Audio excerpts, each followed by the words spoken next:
engrandecido seja o teu maravilhoso nome por todos os benefícios que o Senhor nos tem feito, ó Pai. Senhor, nós já louvamos o teu nome, já te engrandecemos, já oramos pelos pedidos de oração que nos são enviados, Senhor Deus, para clamarmos por eles. Senhor, e agora lemos a tua palavra, meu Pai. Ó Deus querido, e assim como, ó Deus, a tua palavra foi aberta aos nossos corações, lida aos nossos corações, falada, Senhor, a nós queremos te pedir, ó Deus da glória, em nome de Jesus Cristo, Senhor, que as nossas mentes, ó Deus querido, e os nossos corações também se abram para receber a tua palavra, Senhor. E, ó Deus querido, os nossos corações sejam como terra fértil para recebê-la e, ó Deus, a tua palavra em nós possa produzir frutos para a qual o Senhor envia a nós nessa hora a tua palavra, Deus. Nós também te clamamos, Senhor, em nome de Jesus, que as nossas mentes e corações sejam levadas cativas à obediência do nosso Salvador e Senhor Jesus Cristo. Que, Senhor Deus, nada possa roubar, ó Deus, esse momento de comunhão e de ministração do Senhor sobre as nossas vidas. Na autoridade e no poder do nome de Jesus, Senhor, que toda investida do maligno contra nós, contra quem quer que esteja ouvindo a tua palavra, ó Deus querido, tanto aqui quanto pela mídia social, Pai. Ó Deus querido, em nome de Jesus, sejam anuladas todas as investidas do maligno e paralisadas todas as suas obras. Ó Pai, que essas mentes e corações sejam receptivos para receber a palavra do Senhor e pelo poder da sua palavra, eles possam ser transformados para a glória do teu nome. Nós oramos agradecidos a ti, ó Deus. No maravilhoso nome do Senhor Jesus, nós oramos. Amém, Senhor. Os irmãos podem sentar, meus queridos. Nós vamos ministrar hoje sobre: você está preparado para a batalha? E é uma pergunta que eu acho que nós deveríamos fazer a nós mesmos todos os dias.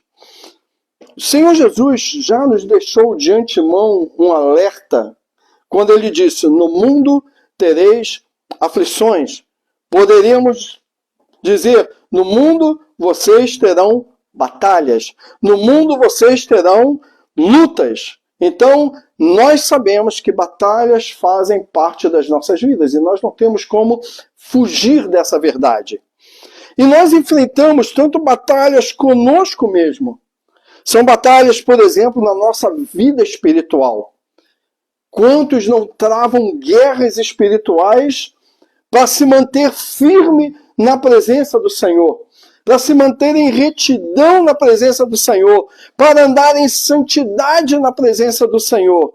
Batalhas espirituais são travadas todos os dias, porque todos os dias é um investimento do maligno contra as nossas vidas, para nos roubar da presença do Senhor e destruir a nossa fé. Mas também temos batalhas nos nossos sentimentos. Às vezes alguém faz alguma coisa e nos entristecemos e nos magoamos e ficamos numa situação de que às vezes nós não queremos nem mais, às vezes, nos relacionar com aquela pessoa. E quando as pessoas falam inverdades a nosso respeito, isso para não falar mentiras, falam mentiras e nós ficamos: como pode essa pessoa que me conhece tanto falar isso a meu respeito? Então, existem batalhas nos nossos sentimentos, nos nossos relacionamentos, que nós precisamos lidar com elas todos os dias. Batalhas na nossa vida profissional, onde nós precisamos ter as condições para sustentar a nossa vida, sustentar a nossa família, cuidar daquilo que Deus nos dá. Então, batalhas nas nossas vidas profissionais, batalhas nos projetos das nossas vidas, né? Quer nos nossos sonhos, quer nos alvos que almejamos. Então, a nossa vida, se nós pararmos para perceber, nós estamos sempre travando algum tipo de batalha. Às vezes travamos várias batalhas ao mesmo tempo na nossa vida. Mas também existem batalhas na sociedade. E aí existe a famosa guerra de classes, guerra cultural, guerra ideológica, guerra social, guerra política, guerra econômica, batalhas que são travadas na sociedade todos os dias. Se nós pensarmos na questão de guerra ideológica, quanta coisa estão tentando empurrar goela abaixo das pessoas. Um grupo querendo empurrar a sua ideologia goela abaixo do outro. Guerras no mundo. São guerras por territórios, guerras ecológicas, guerras tecnológicas, guerras étnicas, guerras religiosas. Então, se nós realmente atentarmos quantas batalhas estão sendo travadas, às vezes diretamente estamos envolvidos e às vezes indiretamente essas batalhas vêm como uma grande avalanche e nos alcançam também. E nós, quando vamos ver, estamos envolvidos dentro de uma luta que não nos diz respeito, que nós não queremos travar. Mas todas as batalhas têm um tempo de duração. Algumas batalhas duram pouco tempo. Outras duram um pouco mais. Tem outras que duram muito tempo. Mas tem batalhas que nós vamos travar durante toda a nossa vida. Só para nós entendermos sobre toda a nossa vida, 2 Timóteo capítulo 4, versículo 7, diz assim: combati o bom combate, acabei a carreira e guardei a fé. Paulo está dizendo, lutei o tempo todo, até o meu último momento, eu combati. Estou pronto para me encontrar com o meu Senhor. E quando nós vamos a Apocalipse capítulo 2, versículo 10, diz assim: nada temas das coisas que hás de padecer. Ser fiel até a morte. E dar-te-ei a coroa da vida. Então vocês percebam que existem guerras. E elas nós teremos que travá-las. E a maioria, e essas guerras que nós travamos por toda a vida, é algo que está diretamente relacionado à nossa existência. À nossa vida espiritual. Aos valores de Deus em nós. Mas a Bíblia, eu quero me deter com vocês hoje sobre um tipo de batalha específica, que é o texto que nós lemos, que é a batalha entre Israel e os filisteus. Essa batalha que acontece no primeiro reinado de um rei em Israel, que é o reinado de Saul. Essa batalha, meus amados, mostra, quando nós vamos ler o versículo 1 ao versículo 3, nós vamos perceber, por exemplo, o povo de Israel animado para essa guerra. Parece que eles estavam empolgados, opa, nós vamos guerrear. Né? Então eles vão para a guerra, estão animados, estão dispostos para a batalha, eles se acampam e logo depois vão para esse posicionamento para enfrentar o seu inimigo. E sabe, meu amado, estava tudo bem. Até que acontece um fato novo e um fato inusitado. Esse fato novo e inusitado se chama Golias. Esse Golias, que era um guerreiro filisteu de quase 3 metros de altura.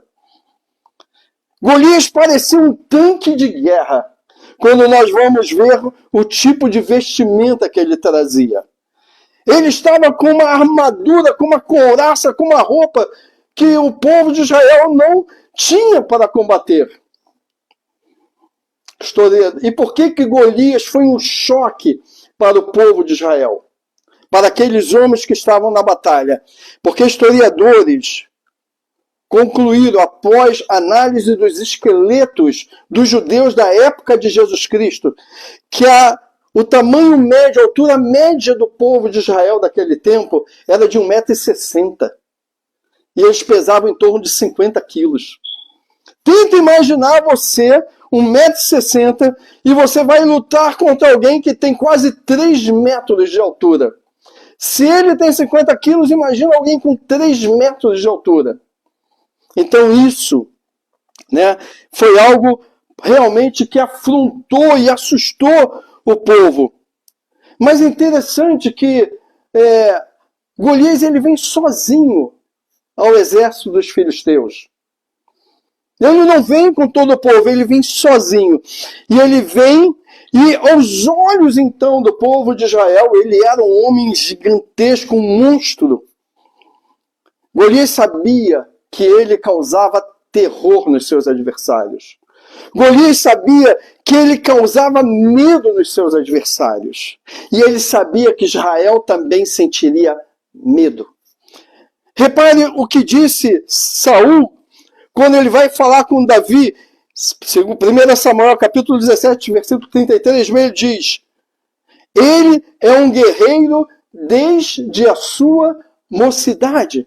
Então, o povo sabia, todos que lutavam contra os filisteus, sabiam que havia um guerreiro poderoso no meio deles. Mas repare o que acontece quando Golias chega de frente para o arraial. Ele dá um grito e ele conclama alguém para lutar com ele. Em outras palavras, ele diz: olha, não importa aí nesse exército que vocês têm, me dê o seu melhor guerreiro, me dê o seu melhor combatente, me dê o seu melhor lutador para lutar comigo. Se ele me vencer, nos tornamos escravos de vocês. Se eu vencê-lo, vocês se tornam os nossos escravos. Sabe, naquele momento, Golias sabia que ele havia gerado algo terrível no coração daqueles homens. Ele deixou aqueles homens atônitos. A Bíblia diz que deixou atônitos e espantados. A palavra atônitos e apavorados. Atônitos significa espantado, confusos, perplexos. Então, quando eles veem aquele homem gigante de quase 3 metros de altura, desafiando homens que talvez tivessem 1,60 m, aproximadamente, segundo esses historiadores, eles falaram: quem de nós poderá combater contra um gigante? Sabe, a palavra de Deus diz que durante 40 dias, Golias foi à frente do arraial e desafiou o povo. Durante 40 dias, pela manhã e à tarde, Golias tomava a sua posição diante do exército de Israel. Mas a palavra de Deus diz que Golias conseguiu gerar no coração e na mente de Israel, sabe, um sentimento terrível, de profundo terror.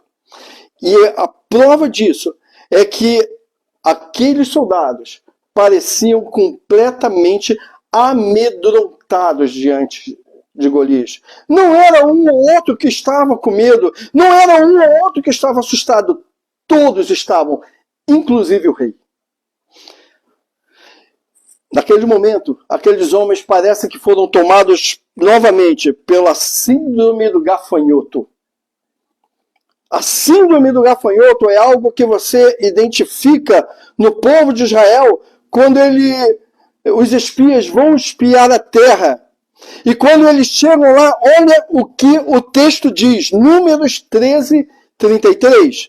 Ele diz: também vimos ali gigantes, filhos de Anak, descendentes dos gigantes, e éramos aos nossos olhos como gafanhotos, assim como éramos aos olhos deles. Então, essa síndrome do gafanhoto cria naquele povo, naquele momento, uma baixa autoestima, um complexo de inferioridade.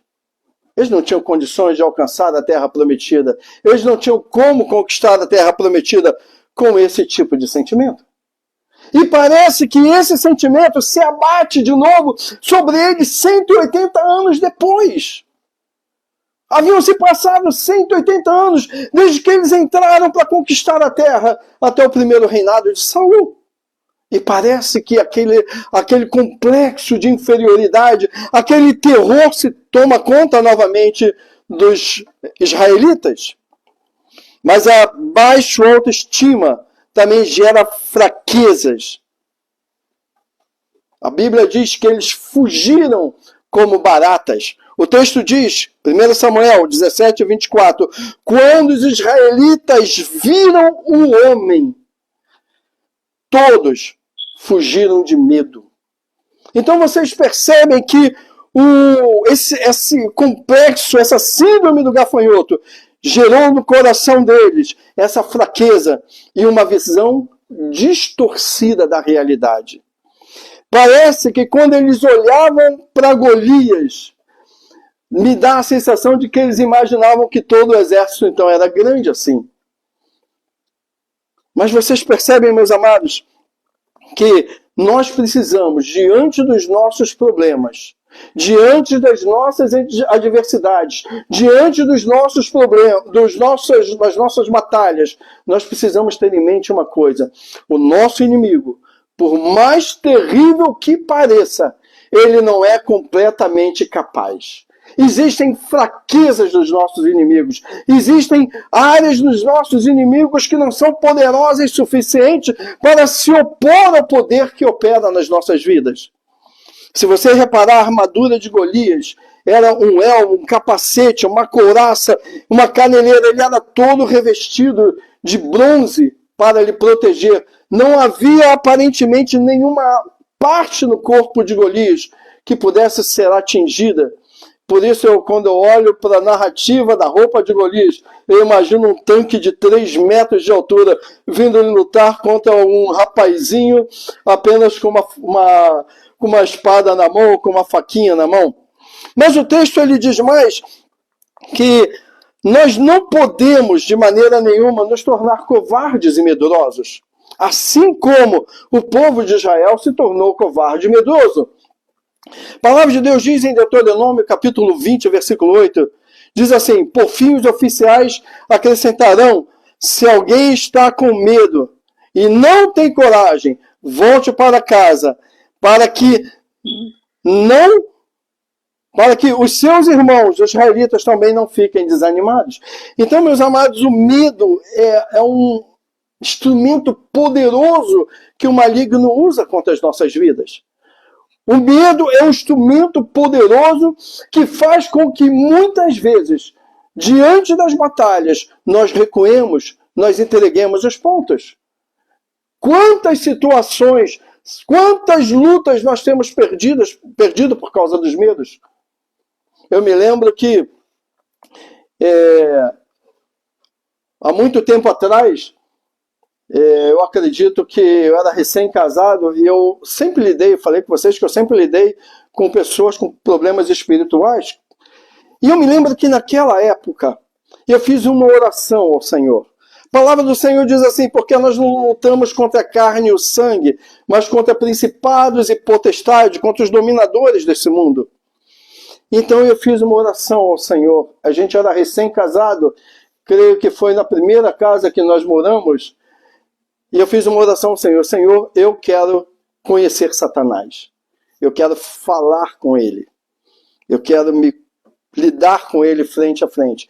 E eu fazia essa oração. E à medida que eu fazia essa oração, durante algum tempo, muitas pessoas, a gente estava conversando sobre esportes, futebol. E daqui a pouco a gente estava falando sobre possessão demoníaca. Estávamos falando sobre um assunto qualquer, sobre uma festa. E de repente o assunto se voltava para possessão demoníaca. E, sem perceber, Deus estava me preparando para algo que eu iria enfrentar. E dentro dessa oração, chegou um dia que eu lidei realmente com uma pessoa que ela era pequenininha, magrinha, uma menina. Ela tinha um corpo assim, pensa na irmã Lu, ela tinha talvez o corpo da irmã Lu, só que mais baixa. Só que quando aquela menina, o demônio incorporava nela, 5, 6 homens não seguravam aquela menina. E eu me lembro que eu entrei na casa dela e a mãe não queria que eu entrasse porque a mãe sabia que eu era crente e o pai de santo disse: olha, não pode entrar ninguém aqui que não seja da nossa religião porque vai atrapalhar, Deus não vai poder fazer a obra que ele está fazendo na vida da sua filha. E a menina então falou assim: peraí, eles dizem que isso daqui é de Deus, eu sei que o Roberto é de Deus. Então ela disse: pode deixar ele entrar. Então eu entrei naquela casa, e quando eu entrei naquela casa, eu comecei a olhar para aquele quadro que ela estava sentada numa esteira daquelas antigas, sentada naquela esteira tinha um banquinho de madeira, e ela falando sobre a Iemanjá é linda, isso é lindo, aquilo outro é lindo. E à medida que ela foi falando aquilo, meu coração foi se enchendo de indignação e revolta. E eu olhei para ela e disse assim: minha querida, que Deus é esse? Que podendo você estar deitada numa cama, você tem que estar deitada nessa esteira. Podendo você estar sentada num sofá confortável como eu estou, você tem que estar sentada nesse banco duro. E podendo você estar limpa e perfumada como eu estou, você tem que estar fedendo como você está. Quando eu terminei de fazer isso, eu senti como se a cabeça dela girasse dentro do próprio pescoço. E quando voltou para mim, já não era mais a mesma pessoa. E eu perguntei: qual é teu nome? E ele disse: meu nome é Satanás. E ali começou uma batalha. E nessa batalha que começou, Deus moveu o coração da minha mãe, que morava no mesmo lugar, próximo da gente. Deus mandou a minha mãe para estar naquele lugar, moveu o coração dela para ir para aquela casa. Minha mãe nunca sai de casa. Minha mãe é uma pessoa extremamente caseira, mas meu Deus arrancou a minha mãe da casa dela e levou para lá. Enquanto Deus fazia isso, o maligno pegava uma de suas servas e levou para lá também. Essa outra moça, quando incorporava, ela tinha que arriar. E ela fazia um círculo de velas e arriava. E ela sentia quando o demônio sentava nela. Quando essa menina entrou pelo quarto e nós estávamos ali em combate espiritual, essa menina passou por trás de mim, entrou no quarto, e o irmão dessa menina com quem eu estava possessa, foi atrás. Quando viu, ela estava para se jogar da janela. E ele pegou e puxou ela para dentro novamente, e ela olhou para ele e falou: eu não posso ficar aqui. Mas Deus levou a minha mãe, e a minha mãe ficou em silêncio. Quando a minha mãe chegou, ela pegou aquele banco pelo pé para jogar na minha mãe. Quando eu vi aquilo, eu falei: em nome de Jesus, põe isso de lado. E ele pegou e jogou contra a parede. Essa guerra foi travada durante muito tempo. Mas depois dessa guerra, eu experimentei o maior terror que alguém já pode experimentar na sua vida. O medo que eu tive foi tão grande e tão terrível, que durante muito tempo eu morava no quarto andar, e para passar nos corredores até o primeiro andar, haviam portinhas de lixeira, que antigamente era assim, e eu tinha medo de passar diante de cada portinha daquela lixeira. Se você abre a porta da lixeira, tinha um lugarzinho desse tamanho para jogar o lixo, e eu tinha medo que uma mão saísse de lá e me agarrasse e me puxasse para ali. E eu lutei com esse medo durante muito tempo. Em pleno verão do Rio de Janeiro, eu dormia com a cabeça coberta, sem ventilador, sem nada. E um dia eu, tremendo de medo, embaixo da coberta, eu vi Deus vindo ao meu encontro e disse: filho, e havendo feito tudo, fica firme. Estávamos deitados, era noite quando isso aconteceu. Eu tirei a cabeça, o coberta de cima da cabeça, e falei: Satanás, nunca mais você vai colocar medo no meu coração. Em nome de Jesus, você está repreendido. O medo explodiu e desapareceu de mim desde aquele dia. Então, meus amados, o medo ele é poderoso para te anular e para te impedir. E Golias sabia disso. Golias sabia que a sua vitória e a vitória dos filisteus sobre Israel já estava declarada. Mas, meu amado, só está preparado para a batalha quem de fato se prepara para ela. Se você não se prepara para a batalha, você não vai vencer as suas guerras. Entenda que Golias era um guerreiro filisteu. Ele não era um soldadinho qualquer. Saul diz que desde a mocidade ele é treinado nas guerras. Quantas guerras Golias não venceu? Quantos homens Golias não matou? Ele estava completamente preparado. Ele era um desafiador de grande estatura. E ele era muito bem preparado. 1 Samuel 17:4, então ele diz: o guerreiro chamado Golias, que era de Gate, veio ao acampamento dos filisteus. Ele tinha 2,90 metros de altura. Então, meus amados, a vida de Golias, como eu disse, era uma vida dedicada à guerra. A vida de Golias era de um treinamento que incluía, meus amados, todo tipo de confronto. A vida de Golias era uma vida preparada para destruir completamente os seus inimigos. E assim é o maligno. O maligno, quando investe contra as nossas vidas, ele não investe contra as nossas vidas para nos fazer carinho. Ele entra contra as nossas vidas com toda a sua fúria, com todo o seu ódio para nos destruir. A palavra de Deus diz que ele veio roubar, matar e destruir. Então tudo que ele faz é para acabar conosco. Golias era um grande guerreiro. Golias confiava nos anos de treinamento e combate em guerra que ele tinha. Golias tinha uma força descomunal. E por que eu digo isso? Porque ele não se preocupou quem estava do outro lado. Ele falou, manda qualquer um de vocês para vir lutar comigo. Ele não sabia que tipo de guerreiro havia do outro lado, mas ele sabia que ele era poderoso o suficiente para destruir qualquer guerreiro filisteu. Golias contava também com uma estrutura física privilegiada. A sua roupa era composta de capacete de bronze, couraça de escamas de bronze que pesavam, só a roupa que ele vestia pesava 60 quilos. Tenta imaginar eu andando com 60 quilos indo para uma guerra. Já andar é complicado, imagina indo para uma guerra. 60 quilos de peso. Esse era o tamanho, o peso da sua roupa. Caneleiras de bronze, escudos, lanças. A ponta da lança de Golias pesava 7,2 quilos. Só a ponta da lança. Estou nem falando do restante da lança. E ainda, ele tinha espada e dardos que ele tinha nas costas. Golias contava com apoio logístico também. Além de tudo isso, a palavra de Deus diz que ele tinha um escudeiro que estava ali para auxiliá-lo. Golias tinha habilidades em combate corporal. Golias tinha habilidade para arremessar lanças. Golias tinha habilidade também para lutar com a espada, para arremessar dardos, defender-se com o seu escudo. Ele era muito bem preparado. E assim como eu disse há pouco, o Senhor é o nosso inimigo. Ele é muito bem preparado. Pensa, meu amado, que o nosso inimigo, ele passou desde a sua criação, desde quando ele foi expulso do céu.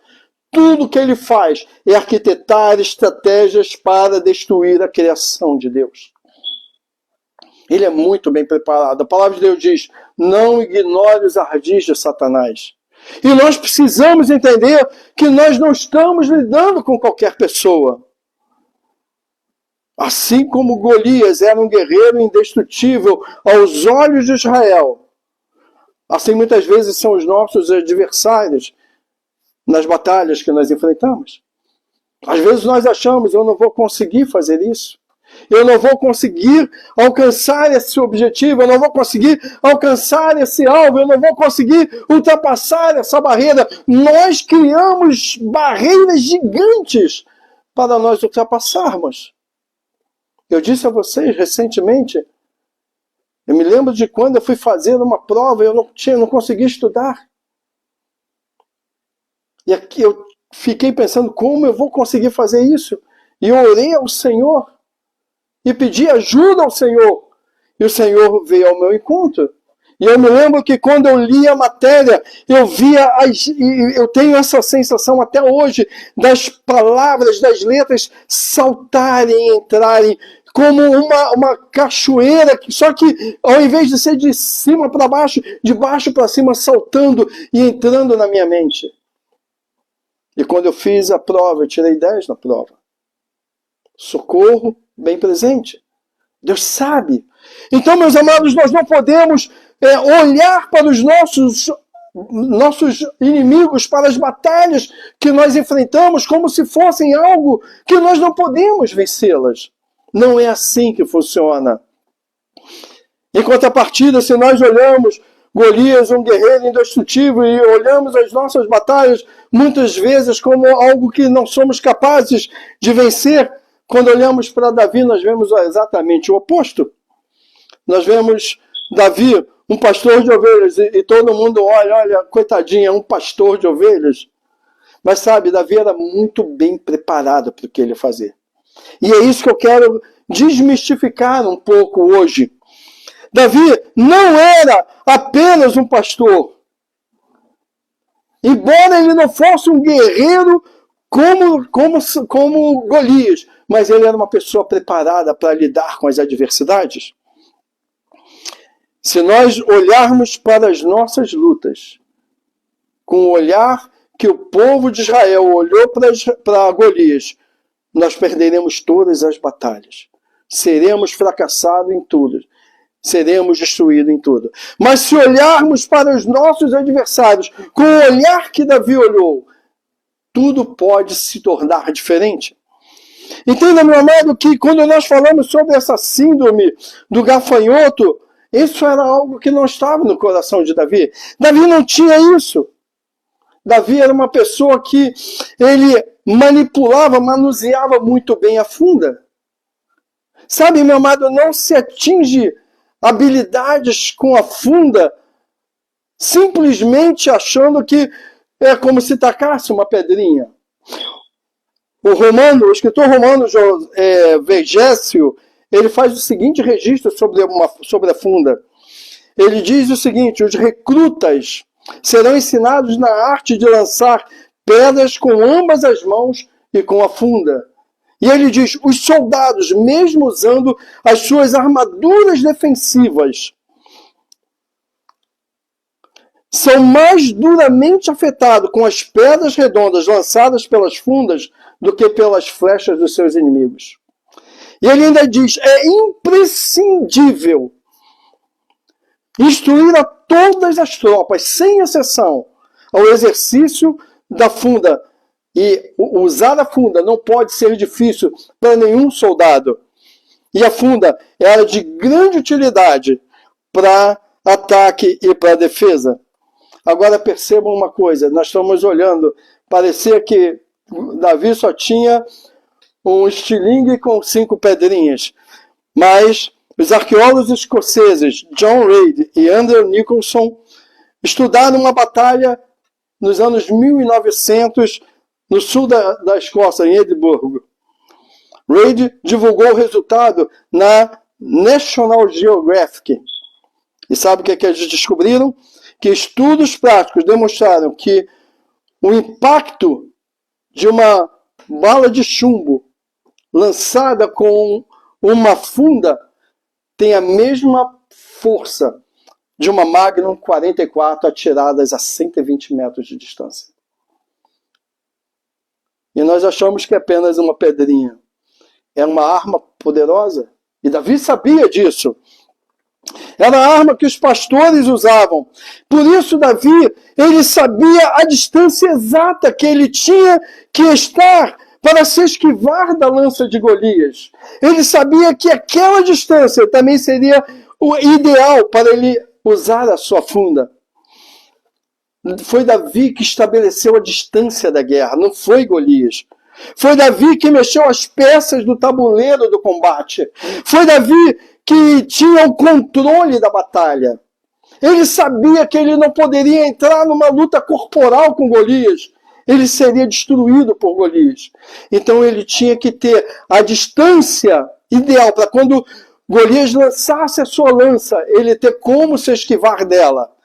E a distância exata que ele precisava para que com a sua funda acertar Golias. E olha, meus amados, é com extrema precisão que Davi faz isso. Segundo, meu amado, você tem que estar preparado, e só está preparado para a batalha quem conhece o seu adversário. Você conhece de fato o seu adversário? Você conhece de fato o seu inimigo? Por que você acha que Jesus fez a seguinte declaração? Não ignore os ardis de Satanás. Porque ele sabe o poder que ele tem de manipular as coisas. Eu toda vez que vejo Jesus falar do maligno, eu sempre lembro do céu. Eu fico imaginando Jesus na sua glória, olhando para o maligno, no caso para Lúcifer, e vendo ele manipular todos aqueles anjos, preparar tudo aquilo. Então Jesus sabe muito bem que não se pode ignorar o seu adversário. E tem gente que lida com o adversário achando que ele é fraco. Ah, é o demôniozinho, ele não tem poder. Tem sim. Ele é astuto, é sim. E nós precisamos saber disso e precisamos lidar com essa realidade. Sabe, meus amados, nessa batalha, Golias estava completamente preparado para ela. Golias tinha certeza que pulverizaria ou destruiria qualquer inimigo seu. Golias tinha o domínio de todas as técnicas de guerra. Só que Golias não conhecia Davi. Davi conhecia Golias. Davi sabia quem era Golias. Davi havia sido instruído também por Saul de quem era Golias. Mas Golias desprezava Davi. O texto da palavra de Deus diz que Golias, quando viu Davi, um jovem ruivo, de boa aparência, ele menosprezou Davi. Então, conhecer o seu inimigo é fundamental. E Golias não conhecia. Golias só confiou em si mesmo. Sabe, nós precisamos ter em mente, meus amados, que nós precisamos saber não só como o nosso inimigo age, nós precisamos também conhecer o potencial que habita em nós, o potencial que nós recebemos da parte de Deus. Sabe, o texto fala que Davi pegou 5 pedras. A questão é, qual a razão dessas 5 pedras? E é uma série de explicações para essas 5 pedras. Eu elenquei pelo menos 6 explicações que dão por que eram 5 pedras. Alguns dizem que eram aspectos da relação entre Deus e o homem, diferentes aspectos. Outros diziam que eram os diferentes sentimentos que Davi estava sentindo na guerra. Outros dizem que elas simbolizavam a graça de Deus naquela situação. Dizem também que Davi teria pego 5 pedras porque Golias tinha mais 4 irmãos, essa é a mais comum. Embora a Bíblia fale de 4 irmãos, de 4 gigantes, e Davi tenha, junto com os seus homens, matado 4 gigantes, a Bíblia só fala de um irmão de Golias que se chama Lami. Os outros não se referem não parecem ser irmãos de Golias. Tanto é que um deles tinha 6 dedos em cada mão e 6 dedos em cada pé. Mas a que eu mais gosto é que Davi, quando pega aquelas 5 pedras, é que talvez Davi não soubesse quantas delas ele precisaria para matar Golias. Mas ele sabia de uma coisa, aquelas pedras que ele tinha na mão eram suficientes para matar Golias. Se ele tivesse pego 2, ele saberia que 2 pedras seriam suficientes para matar Golias. Se ele tivesse pego uma pedra só, ele saberia, essa pedra que eu peguei é suficiente para matar Golias. Aquelas 5 pedras, ele sabia que era suficiente. Ele sabia que aquilo era o resultado de todo o seu treinamento, de tudo quanto ele aprendeu ao longo da sua vida. Davi, ele estava, meus amados, completamente pronto para aquela batalha. Não pensem vocês que a queda de Golias foi um acaso. Não foi. Davi sabia muito bem o que ele estava fazendo. Davi sabia muito bem que ele estava bem preparado. Davi, como eu disse, nunca pensou que ele chegaria ao ponto de ter um combate corpo a corpo com Golias e tampouco precisaria usar qualquer tipo de arma. Ele sabia que a sua batalha com Golias, ela tinha um começo e um fim. Ele pegou 5 pedras, porque poderiam, se fossem 5 pedras acaso, ou se fossem 5 pedras pensadas, ele sabia que ela tanto poderia acabar rápido, como poderia demorar um pouco, mas ele sabia que aquela batalha não chegaria a um confronto direto. Amados, Davi era uma pessoa extremamente habilitada para aquele combate. A palavra de Deus diz que no versículo 50 do capítulo 17 de 1 Samuel diz: assim Davi venceu o filisteu com uma tiradeira e uma pedra, sem espada na mão, derrubou o filisteu e o matou. Davi sabia. A pergunta é: qual é o tipo de material, de arma que você tem na sua mão para vencer o seu inimigo? Para vencer aquele que está tentando destruir a sua vida, para aquele que está tentando roubar você da presença de Deus, para aquele que está tentando minar a sua fé, minar a sua alegria, minar a sua esperança, minar os seus desejos. Que tipo de armas você está usando? Você lembra que quando Saul foi falar com Davi, ele põe em Davi a sua couraça, põe o seu capacete, põe a sua armadura, dá a ele uma espada. Davi olha para aquilo e diz: isso não é para mim, eu não me sinto bem com isso. E ele fala: tira tudo isso de mim. Não é esse tipo de revestimento que eu preciso para enfrentar Golias. Eu não tenho capacidade nesse tipo de batalha para vencer Golias. Às vezes nós estamos indo para certas batalhas na vida da gente, estamos indo com as armas erradas. E vamos pelo que as pessoas falam, vamos pelo que ouvimos, mas não vamos pelo que Deus nos dá. Não vamos pelo aquilo que Deus nos habilita. Não vamos por aquilo que Deus disponibiliza para as nossas vidas. Estar preparado para a batalha é estar preparado com as armaduras de Deus. A palavra de Deus diz que as nossas armas, elas não são físicas, não são humanas. As nossas armas são espirituais. E essas armas que nós temos, elas são poderosas. Mas elas são poderosas em Deus. Quando eu lido com um demônio, eu não falo com ele no meu nome, eu falo com ele no nome de Jesus Cristo.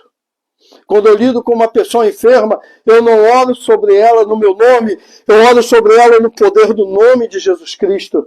Quando acontece alguma situação que vem contra mim, é no nome de Jesus Cristo que eu me levanto e que você tem que se levantar. As suas armas são poderosas se elas forem aplicadas em Deus.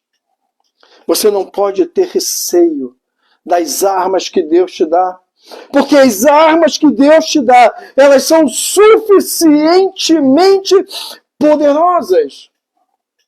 Se você crer no poder de Deus, você vai ver o poder de Deus agindo em você. Se você crer no poder de Deus, você vai ver que Deus te deu o revestimento ideal para cada tipo de batalha que você vai enfrentar. Batalhas nos nossos relacionamentos. Eu me lembro de um amigo meu de muitos anos, que ele era recém-casado e começou a ter problemas no casamento, e a escolha que eles fizeram foi se separar. Mas antes deles se separarem, eu conversava com esse amigo e eu dizia: rapaz, por que você não busca o Senhor? Por que você não clama ao Senhor? Por que você não se humilha diante do Senhor? Por que vocês não pedem socorro do Senhor para o Senhor restaurar o casamento de vocês? Eles escolheram a arma mais fácil, que foi separar. Mas Deus dá armas poderosas nas nossas mãos para nós termos vitórias. Pergunta que eu te faço, meu amado, é: você está preparado de fato para as batalhas que você está enfrentando? Porque você não viverá sem batalha. Você não viverá sem luta. E a pergunta que eu te faço é: de que você está se revestindo? Quando você vai para uma luta, você tem que estar bem revestido. A palavra de Deus fala sobre o capacete da salvação, sobre a couraça da justiça, sobre o escudo da fé. De que você está se revestindo? Você está se revestindo daquilo que você acha que é capaz de fazer, ou você está se revestindo de Deus? Estar preparado para a batalha é estar revestido de Deus. Estar preparado para a batalha é estar debaixo daquilo que Deus me dá. Davi não recuou naquilo que Deus havia dado a ele. E entenda, meus amados, Davi não confiou instante algum na sua funda ou nas suas pedras. Ele sabia que elas eram um instrumento. Mas há uma declaração de Davi, que ele diz o seguinte, né? Você vem contra mim com espadas e lanças. Fala Davi a Golias. Mas eu vou contra você, no nome do Senhor dos Exércitos, a quem você afrontou. Davi sabia que a vitória dele, assim como ele venceu o leão e ele venceu o urso, quem deu vitória sobre o leão e o urso foi o Senhor.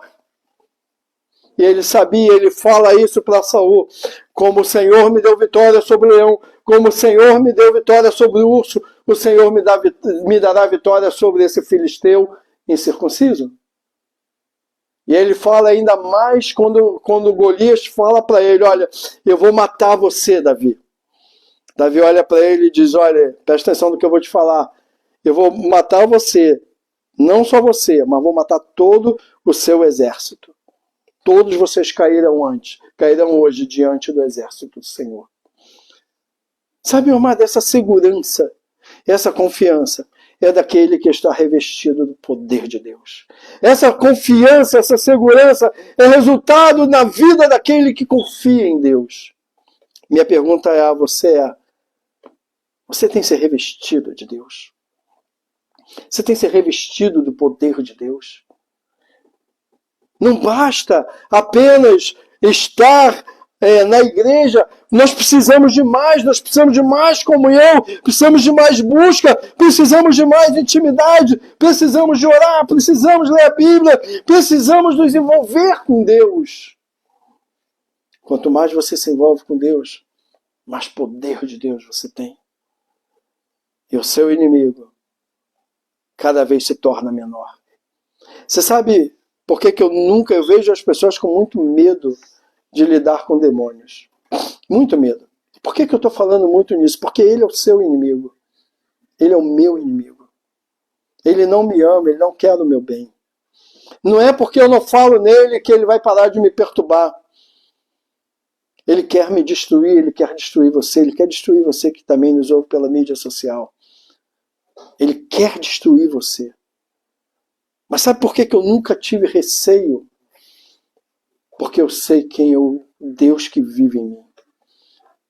Há uma palavra do Senhor que eu sempre amei. E a palavra do Senhor diz que é o nome de Jesus Cristo. Todo nome que se nomeia tem que se julgar, tem que se submeter. Nas inúmeras experiências que eu tive com esses seres, em todas elas, eles se dobravam e eles recuavam quando eu falava em nome de Jesus Cristo. Cala a tua boca. E eles calavam. Em nome de Jesus Cristo, põe a tua mão para trás. Eles colocavam a mão para trás. Em nome de Jesus Cristo, vai para o canto. E eu me lembro que nessa experiência que eu contei no começo, foi algo muito interessante. A pessoa estava sentada quase assim, como se fosse no meio da sala. E eu disse, em nome de Jesus Cristo, vai para a parede. Eu vi aquele corpo sendo jogado contra a parede. E ficou lá colado na parede, como se alguém tivesse colocado cola. Eu falava, não, sai daí até que eu diga para sair. Homem que faz isso? Poder de Jesus Cristo. É esse poder que eu quero que você entenda e que você deseje ter na sua vida. Para que você tenha vitórias. Para que você alcance vitórias na sua vida. Porque as batalhas existem e as batalhas continuarão.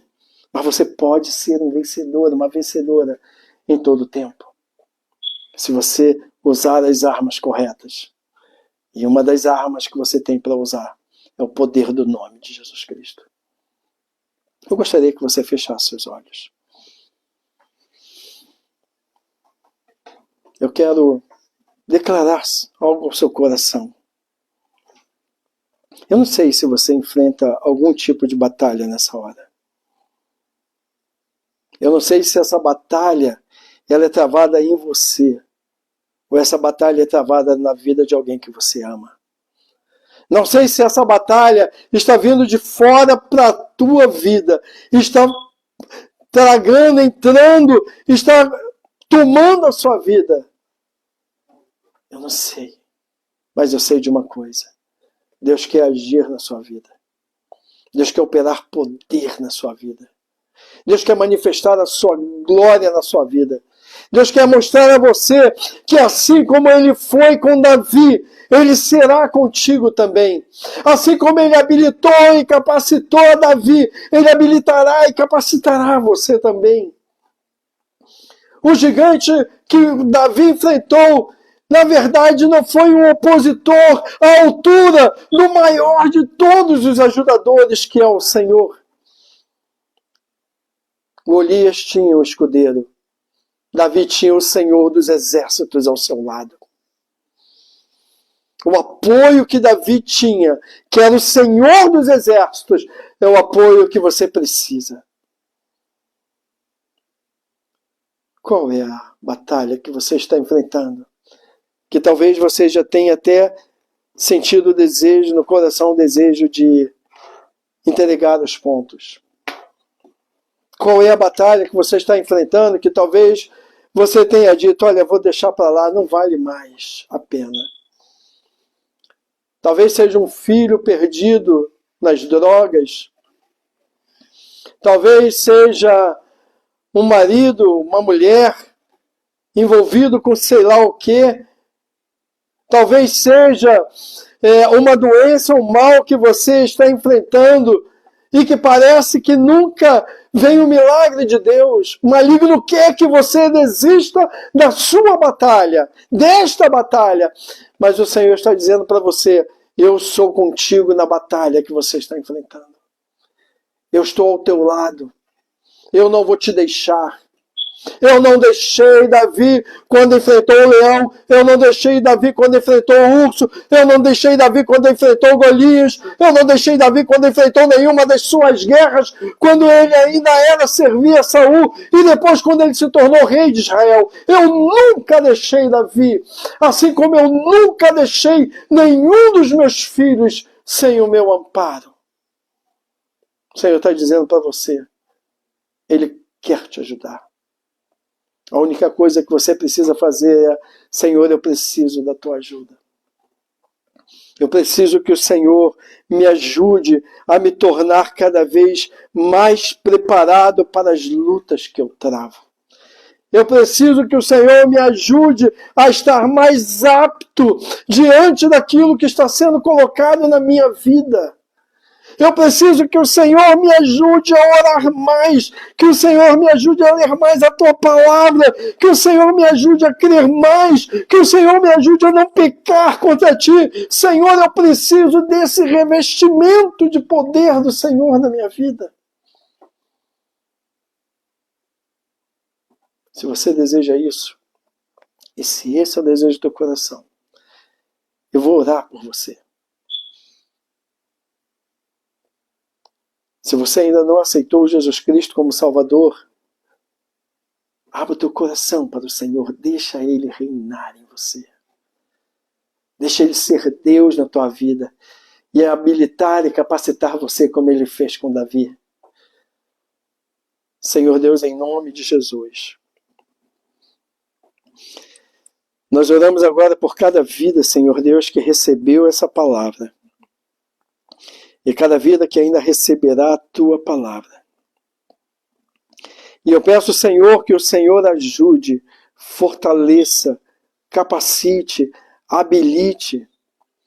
Que o Senhor faça, Senhor Deus, com que cada um possa enxergar e entender que por maior e mais poderoso que pareça o seu inimigo, aquele, Senhor Deus, que se opõe a ele, ele é nada diante do maior e mais poderoso guerreiro, aquele que é o Senhor dos exércitos. Senhor, em nome de Jesus, eu te peço, ajuda os teus filhos, põe sobre eles a tua mão, põe sobre eles a tua graça, põe sobre eles o teu poder, manifesta sobre eles, Senhor Deus, de tal maneira que cada um perceba que não está sozinho nessa batalha, Senhor. E se alguém está se sentindo só e desamparado, ó Deus, toca na sua vida, toca no seu coração. Se alguém está sentindo, Senhor Deus, que não tem forças para lutar, Senhor, renova as suas forças. Se alguém sente, Senhor Deus, que não vai conseguir, mostra para ele, Senhor Deus, que essa batalha está sendo travada a dois, que o Senhor está ao seu lado, o Senhor está habilitando, o Senhor está capacitando, o Senhor está instruindo, o Senhor está revestindo, o Senhor está dando graça, poder e autoridade, meu Senhor. Põe sobre as suas vidas a sua mão, Senhor. E toda obra, Senhor Deus, nessas vidas que não procede do Senhor, sejam destruídas no nome de Jesus Cristo, meu Pai. Pai, se há enfermidades, ó Deus querido, que estão, Senhor Deus, ó Pai querido, tirando, ó Deus querido, a esperança, a alegria, ó Deus querido, vem com o teu poder e entra, Senhor Deus, em cada um, trazendo cura e cura em teu nome, Senhor. Ó Deus querido, a tua palavra diz, Senhor Deus, que a fé, ó Deus querido, é o firme fundamento. Pela fé nós chamamos a existência. Então, Pai, em nome de Jesus, onde há enfermidade, nós dizemos, recebe cura e saúde para o louvor da glória do Senhor. Onde há, Senhor Deus, escravidão, ó Deus, traz libertação. Onde há tristeza, traz alegria. Onde há espírito, Senhor Deus, ó Deus querido, de morte, Senhor, põe a vida do Senhor, Pai. Onde há, Senhor Deus, alguma coisa que está fazendo as pessoas perderem a esperança, põe neles a tua fé, meu Senhor, para que eles vejam quão bom tu és. Nós oramos a ti, Senhor, colocando essas vidas em tuas mãos. E em nome de Jesus Cristo, nós te agradecemos. Quem crê diz amém? Amém, Senhor. Deus seja louvado.